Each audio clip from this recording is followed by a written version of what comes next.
So today on Project Shop, we're at the steel yard with a buddy of mine's trailer that he came by and was like, yeah, you know, I rent these out, and apparently the guy didn't pay him or whatever, so he went and repoed the trailer. And it was full of steel. So he didn't want to deal with it, so he gave it to me. Got a weird latch system here. I don't know if I like that. I guess it's okay. Now he gave it to me, and then he was like, oh, I asked him about the battery. And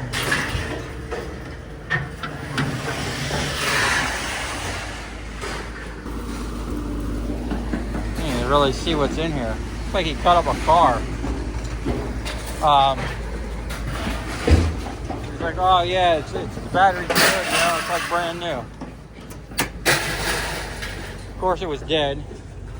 So I charged it up. We should be good now. Let's see. Up.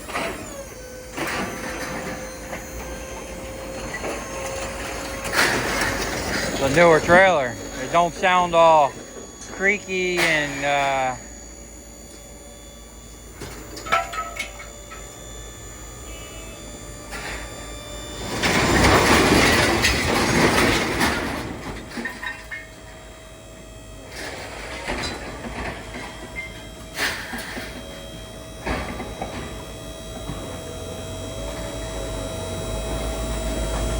okay.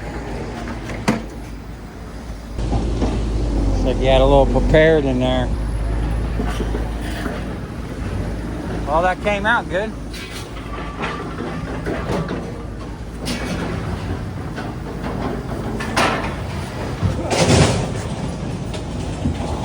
Kind of jealous of how nice this trailer looks.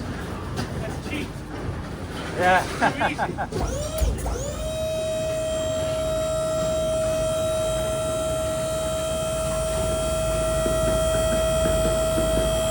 So I've seen a lot of these TJ trailers. I noticed there's a couple differences. I don't think they're as nice as the big techs, but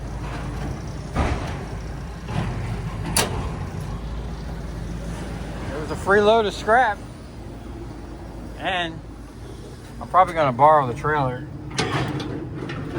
load it up with stuff. Oh, the blood of Jesus. How nice. I'm going to load this thing down with stuff from my shop. And get the last load of stuff.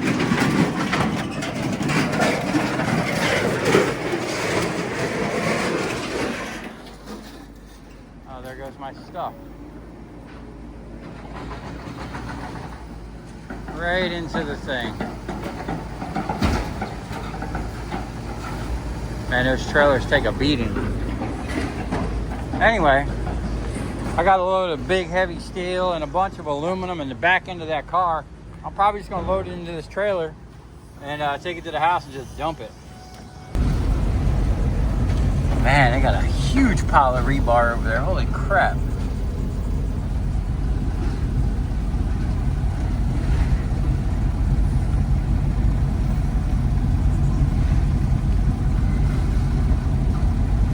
Man, I'd like a job just running one of them excavators, just munching up steel all day. That looks like fun. As long as it had AC, I'd be all right.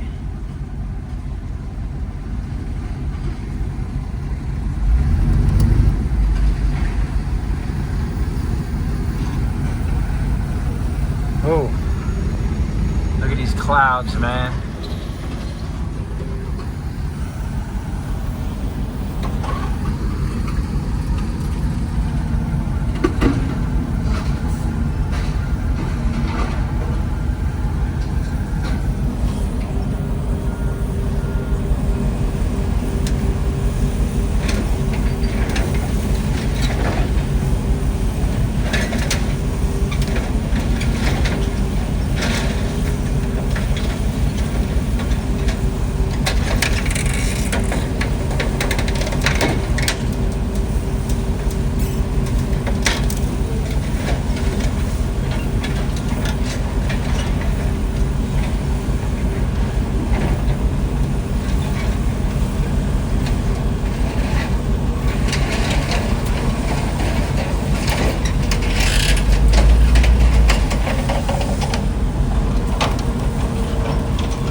bag. There goes someone's truck.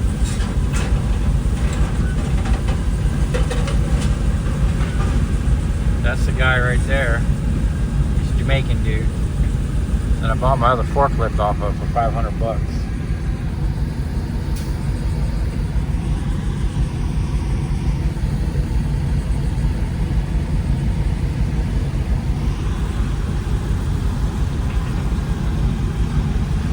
His name is also Derek.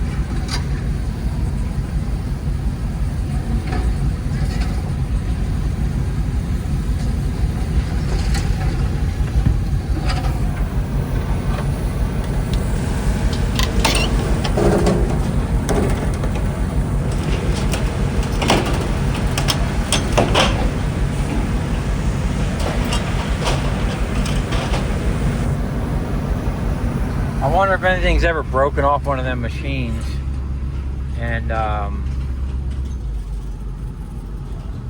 smacked into someone's vehicle.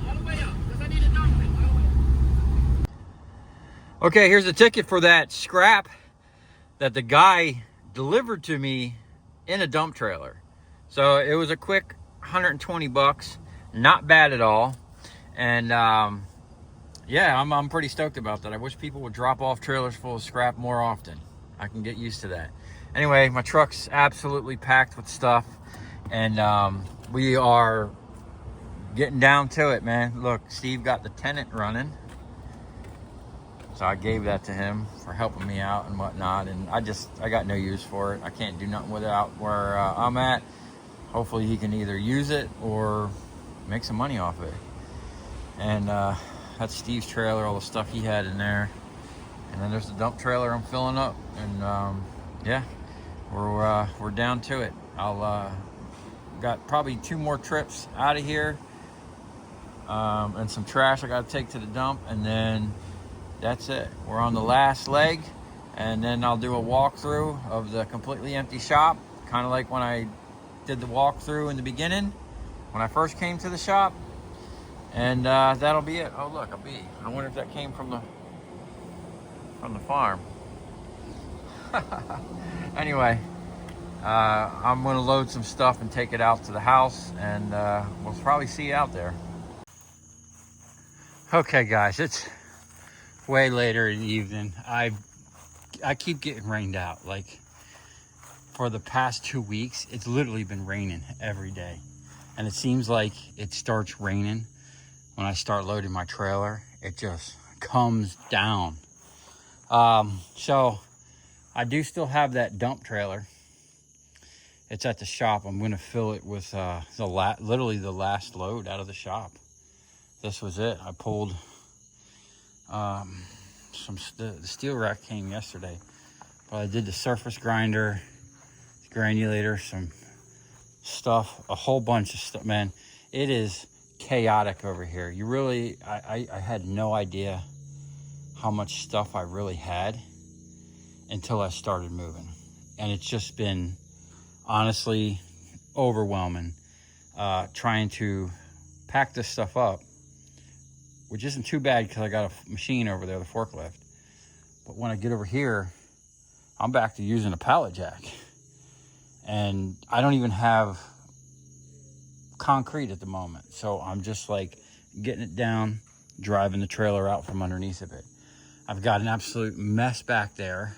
There's scrap, bins, parts, tools.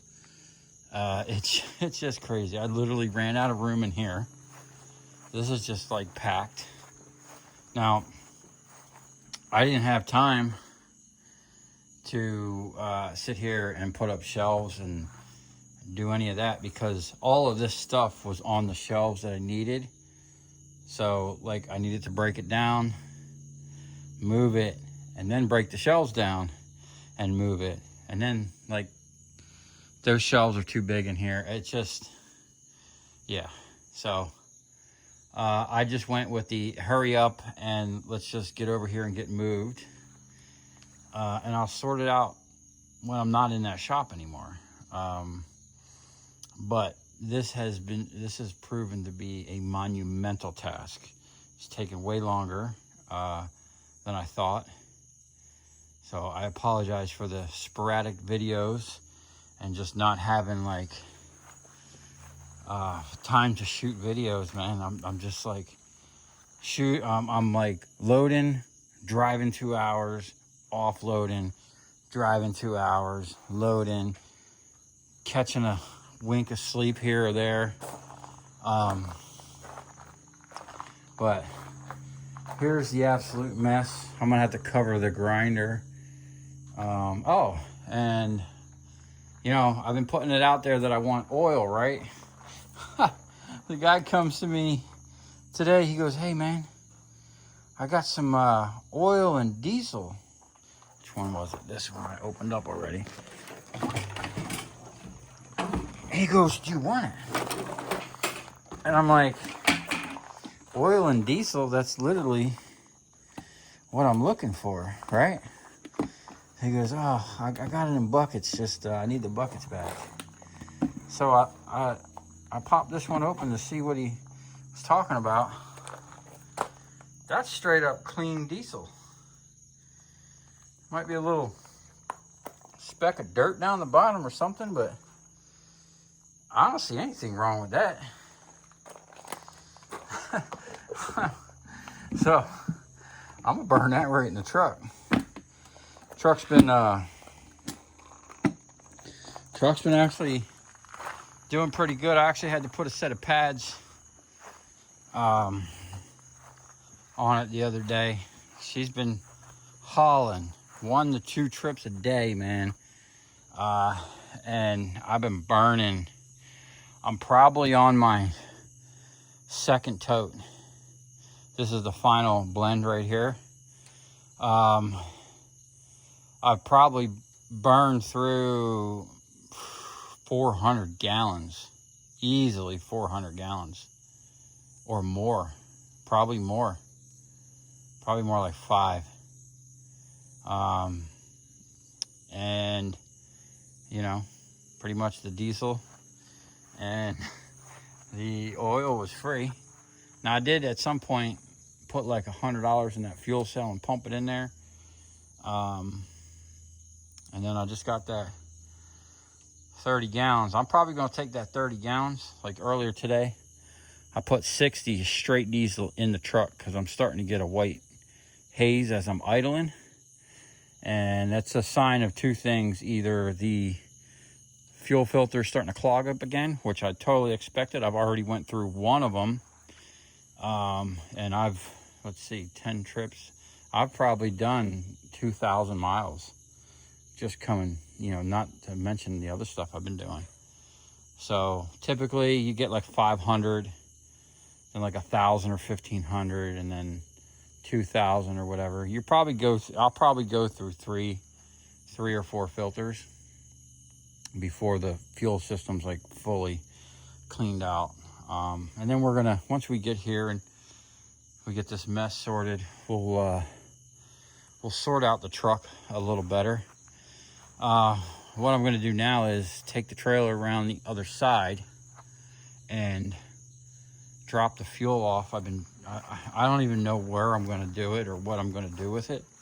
I might, for the time being, have to just run the centrifuge right out here or something. I don't know.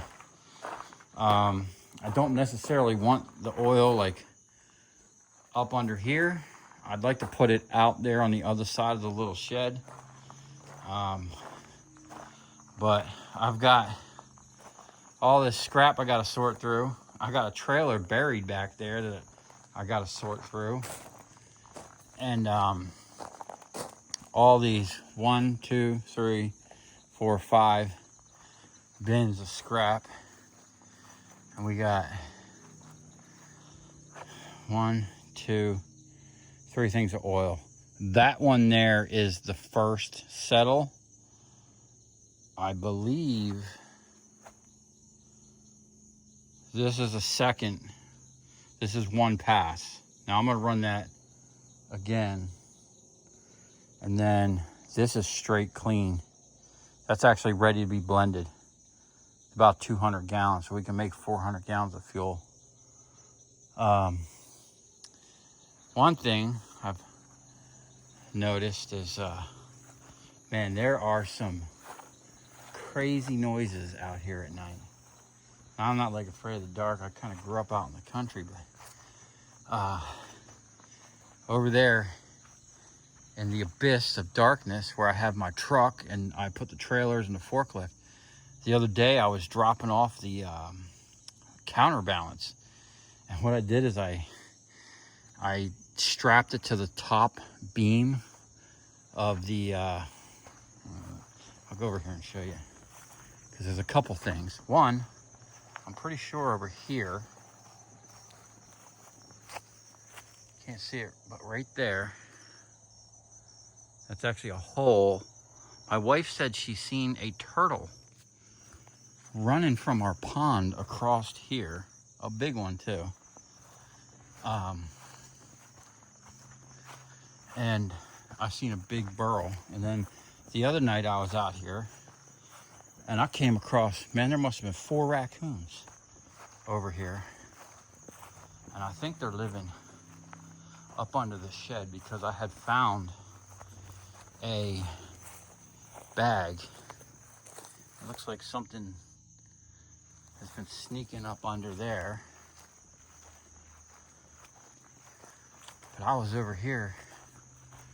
It's my burn pile. Look at that. We're getting ready for another fire.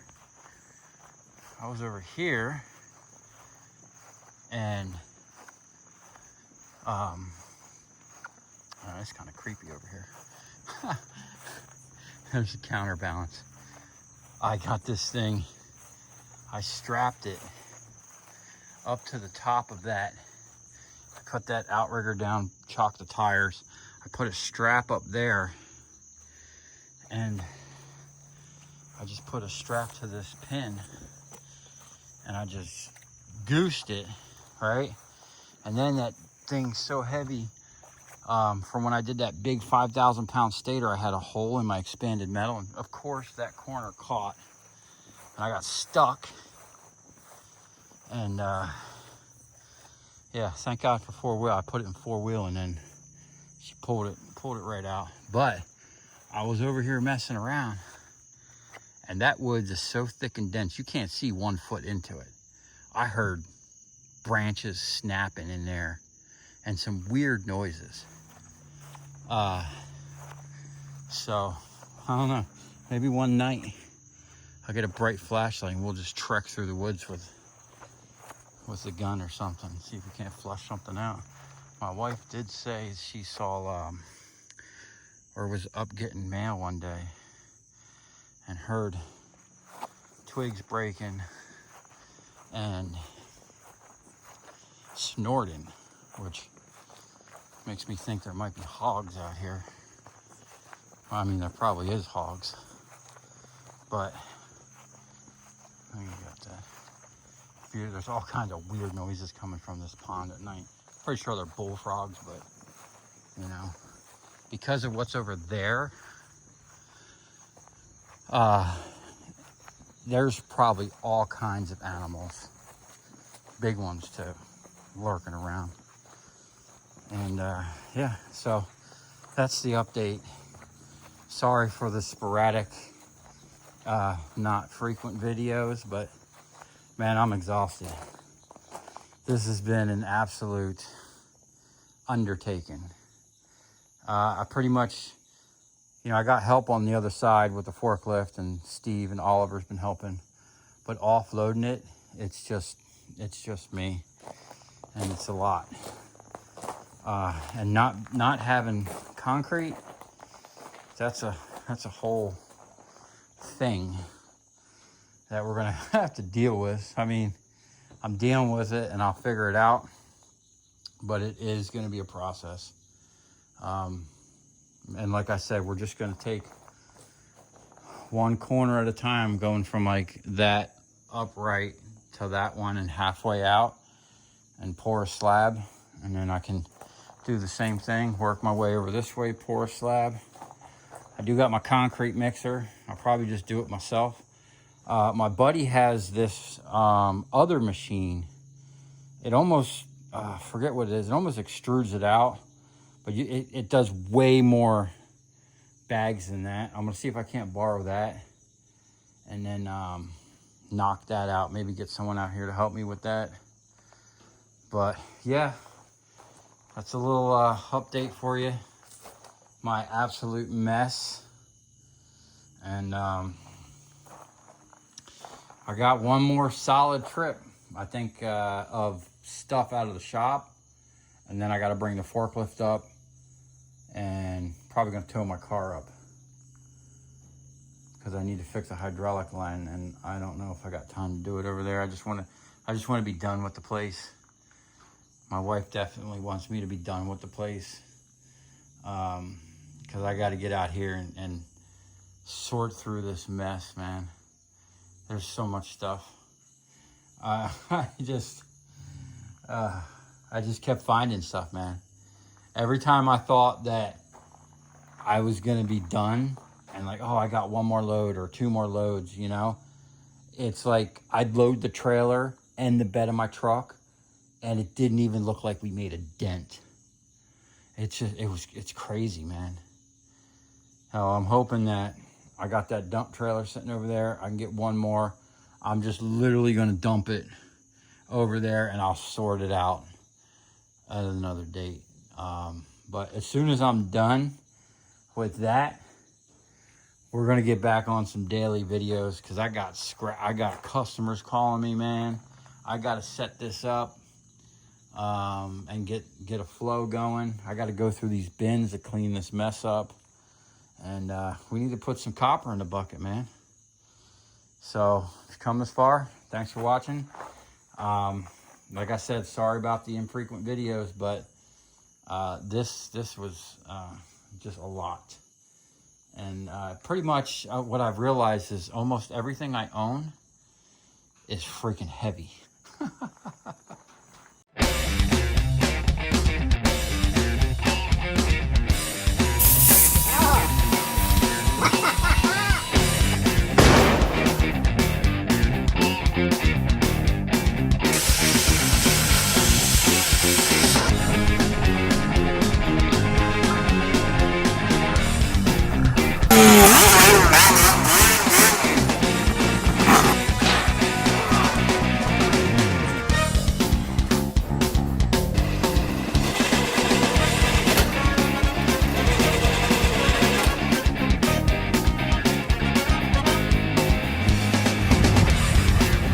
I'll tell you where we're going, right to the scrap yard.